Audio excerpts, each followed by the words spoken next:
The story we see here is similar to something we see throughout not only East Africa and the whole of Africa, but the entire world. As ecologies degrade, they take with them livelihoods, stability, and water security. But when we think about water security, many people assume that we have water scarcity in East Africa. But another way of thinking about it is that it's not actually water scarcity that we have, it's design scarcity, it's capture scarcity. Rather than just only focusing on digging boreholes and accessing groundwater, in the situation here where I am in northern Uganda, what we're doing is applying principles of permaculture, agroforestry, and water harvesting to replenish the sources of groundwater so that communities can have permanent and regenerative sources of water security.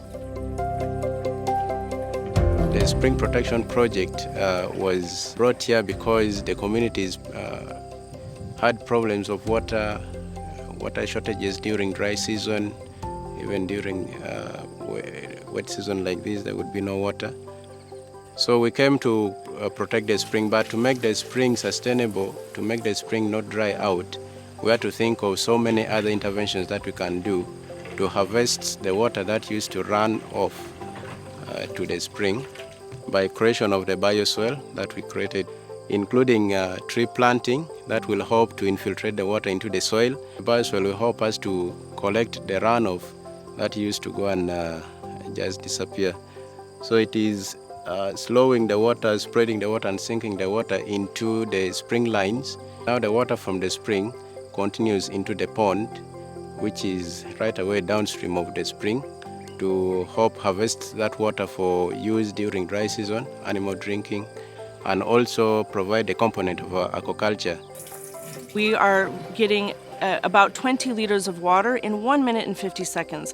Previously, it took 27 minutes to fill that same 20-liter jerry can.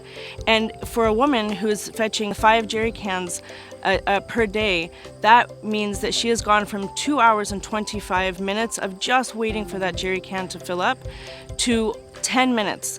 And that is a huge reduction in time poverty, the quality of life, and her ability to move on to other things in her day. Okuamandra yi aburimvu ama azo bamadira amanudo yirimvu zo amusudo aikokba ujatati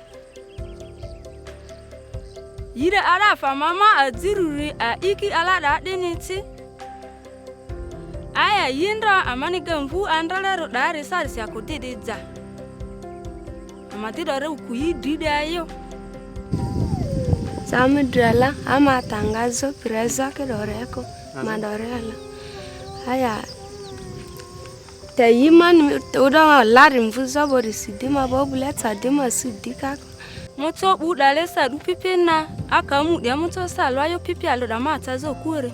This project, if it is replicated in many other areas, it is self-sustaining, it is regenerative. When we do an approach like this, which can cost about the same or just a bit more than a borehole in a very short amount of time, we actually establish a holistic system that will continue to regenerate itself and continue to replenish clean, healthy drinking water that also feeds the soil, feeds the grazeland, feeds the ecology around the entire community.